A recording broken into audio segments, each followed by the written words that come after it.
we're gonna be playing through Dagon, which is an HP Lovecraft-inspired game. Let's just get into it. Dagon is a faithful interactive adaptation of HP Lovecraft's work, focused on story and atmosphere. You will not find difficult choices, action sequences, or inventory management here, and movement is limited to progressing through locations along with the plot. I'm writing this under an appreciable mental strain, since by tonight I shall be no more penniless, and at the end of my supply of the which alone makes life endurable. I can bear the danger no longer, and shall catch myself from this garret window into the squalid street below. Do not think from my slavery to that I'm a weakling or a degenerate. When you have read these hastily scrawled pages, you may guess, though never fully realize, why is it that I must have forgetfulness, or I guess I'm just supposed to click on these. It was in one of the most open and least frequented parts of the broad Pacific that the packet of which I was supercargo fell a victim to the German sea raider. Great War was then at its very beginning, and the ocean forces of the Hun had not completely sunk to their later degradation, so that our vessel was made a legitimate prize, whilst we of her crew were treated with all the fairness and consideration due us as naval prisoners. So liberal indeed was the discipline of our captors that 5 days after we were taken, I managed to escape alone in a small boat with water and provisions for a good length of time. When I finally found myself adrift and free, I had but little idea of my surroundings. Never a competent navigator, I could only guess vaguely by the sun and stars that I was somewhat south of the equator. Of the longitude, I knew nothing, and no island or coastline was in sight. Is there anything for me to click on here? Excuse me. What am I supposed to do here? What? Oh. There it is. The weather kept fair, and for uncounted days I drift aimlessly beneath the scorching sun, waiting either for some passing ship or to be cast on the shores of some habitable land. But neither ship nor land appeared, and I began to despair in my solitude upon the heaving vastness of unbroken blue. The change happened whilst I slept. Its details I shall never know, for my slumber, though troubled and dream-infested, was continuous. Alrighty then. When at last I awaked, it was to discover myself half sucked into a slimy expanse of hellish black mire, which extended about me in monotonous undulations as far as I could see, and in which my boat lay grounded some distance away, though one might well imagine that my first sensation would be of wonder at so prodigious and unexpected transformation of scenery. I was, in reality, more horrified than astonished, for there was in the air and in the rotting soil a sinister quality which chilled me to the very core. The region was putrid, with the carcasses of decaying fish and of other less describable things which I saw protruding from the nasty mud of the unending plain. Perhaps I should not hope to convey in mere words the unutterable hideousness that can dwell in absolute silence and barren immensity. There was nothing within hearing, and nothing in sight save a vast reach of black slime, yet the very completeness of the stillness and the homogeneity of the landscape oppressed me with a nauseating fear. The sun was blazing down from a sky which seemed to me almost black in its cloudless cruelty, as though reflecting the inky marsh beneath my feet. As I crawled into the stranded boat, I realized that only one theory could possibly explain my position. Through some unprecedented volcanic upheaval, a portion of the ocean floor must have been thrown to the surface, exposing regions which, for innumerable millions of years, had lain hidden under unfathomable watery depths. So great was the extent of the new land which had risen beneath me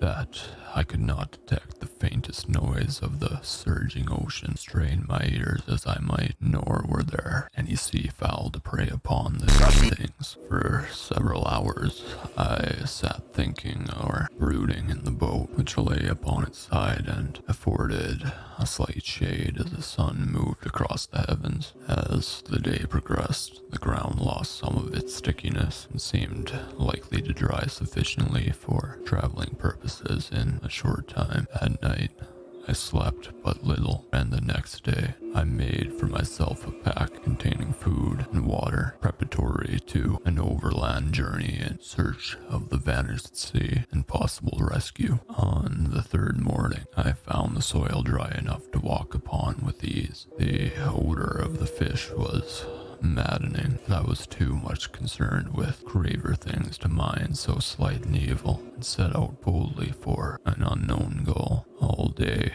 I forged steadily westward, guided by a faraway hummock which rose higher than any other elevation on the rolling desert. That night I encamped. On the following day, still traveled toward the hummock, though that object seemed scarcely nearer than when I had first espied it. By the fourth evening, I attained the base of the mound, which turned out to be much higher than it had appeared from a distance, an intervening valley setting it out in sharper relief from the general surface. Too weary to ascend, I slept in the shadow of the hill. I know not why my dreams were so wild that night. By ere the waning and fantastically gibbous moon had risen far above the eastern plain, I was awake in a cold perspiration, determined to sleep no more. Such visions as I had experienced were too much for me to endure again, and in the glow of the moon I saw how unwise I had been to travel by day. Without the glare of the parching sun, my journey would have cost me less energy. Indeed, I now felt quite able to perform the ascent which had deterred me at sunset. Picking up my pack, I started for the crest of the eminence. I have said that the unbroken monotony of the rolling plain was a source of vague horror to me, but I think my horror was greater when I gained the summit of the mound and looked down the other side into an immeasurable pit or canyon whose black recesses the moon had not yet soared high enough to illumine.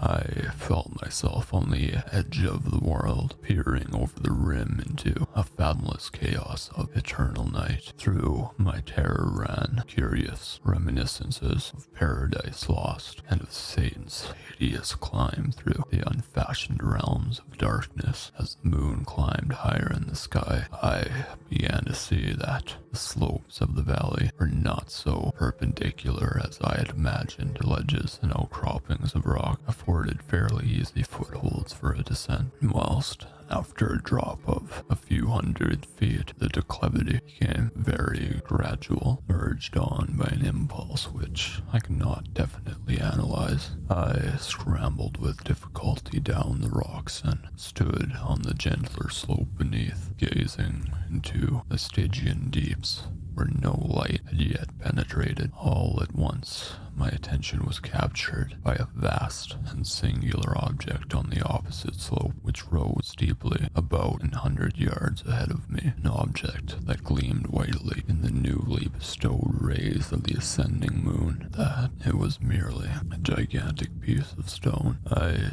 soon assured myself, but I was conscious of a distinct impression that its contour and position were not altogether the work of nature. A closer scrutiny filled me with sensations I cannot express, for despite its enormous magnitude and its position in an abyss which had yawned at the bottom of the sea since the world was young, I perceived beyond a doubt that the strange object was a well-shaped monolith whose massive bulk had known the workmanship and perhaps the worship of living and thinking creatures. Dazed and frightened, yet not without a certain thrill of the scientist's or archaeologist's delight, I examined my surroundings more closely. The moon, now near the zenith, shone weirdly and vividly above the towering steeps that hemmed in the chasm, and revealed the fact that a far-flung body of water flowed at the bottom, winding out of sight in both directions, and almost lapping my feet as I stood on the slope across the chasm. The wavelets washed the base of the Cyclopean monolith, on whose surface I could now trace both inscriptions and crude sculptures. The writing was in a system of hieroglyphics unknown to me, and unlike anything I had ever seen in books, consisting for the most part of conventionalized aquatic symbols such as fishes, eels, octopi, crustacean, mollusks, whales, and the like. Several characters obviously represented marine things which are unknown to the modern world, but whose decomposing forms I had observed on the ocean-risen plain. It was the pictorial carving, however, that did most to hold me spellbound, plainly visible across the intervening water on account of their enormous size, were an array of bas-reliefs whose subject would have excited to envy of Dory.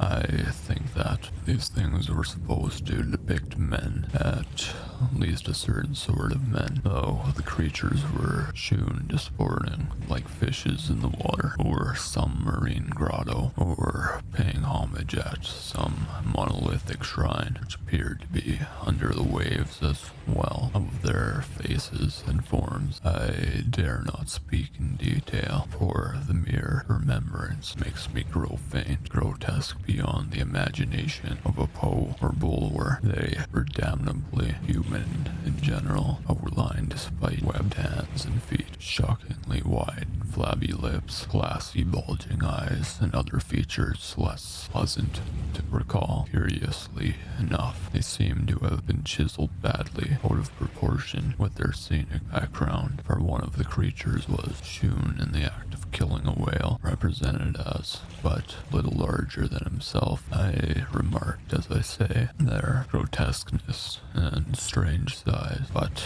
in a moment decided that they were merely imaginary gods of some primitive fishing or seafaring tribe, some tribe whose last descendant had perished eras before the first ancestor of Hilltown or Neanderthal man was born. Awestruck at this unexpected glimpse into a past beyond the conception of the most daring anthropologist, I stood musing whilst the moon cast queer reflections on the silent channel before me. Then suddenly I saw it, with only a slight churning to mark its rise to the surface. The thing slid into view above the dark waters, vast, Polyphemus-like, and loathsome. It darted like a stupendous monster of nightmares to the monolith, about which it flung its gigantic scaly arms, the while it bowed its hideous head and gave vent to certain measured sounds. I think I went mad then. On my frantic ascent of the slope and cliff, and of my delirious journey back to the stranded boat, I remember little. I believe I sang a great deal, and laughed oddly when I was unable to sing. I have indistinct recollections of the great storm sometime after I reached the boat. At any rate, I know that I heard peals of thunder and other tones which nature utters only in her wildest moods. When I came out of the shadows, I was in San Francisco Hospital, brought thither by the captain of the American ship which had picked up my boat in mid-ocean. In my delirium, I had said much, but found that my words had been given scant attention. Of any land upheaval in the Pacific, my rescuers knew nothing, nor did I deem it necessary to insist upon a thing which I knew they could not believe.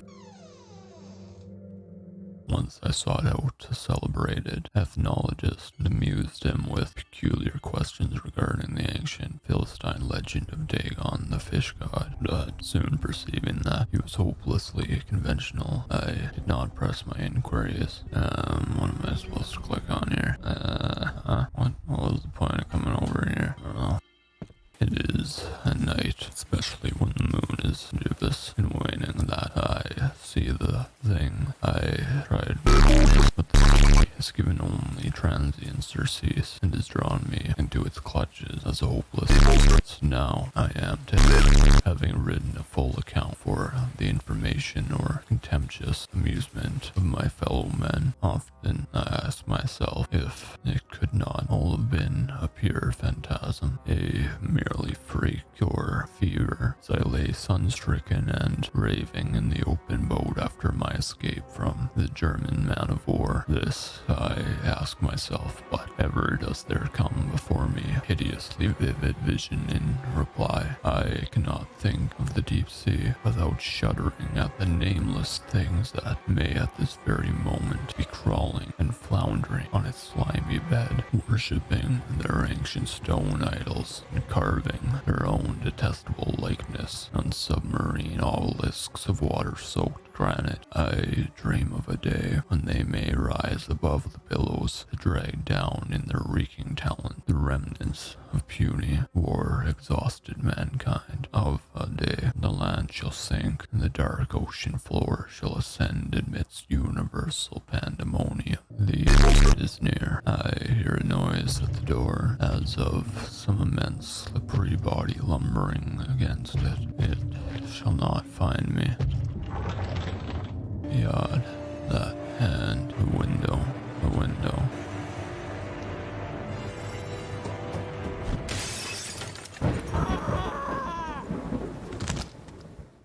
Thank you for playing. We hope you enjoyed immersing yourself in our little pool of cosmic horror. We would appreciate it if you took a moment to rate Dagon and check out. Alright, yeah, I mean, it's an interesting game, I guess. We'll call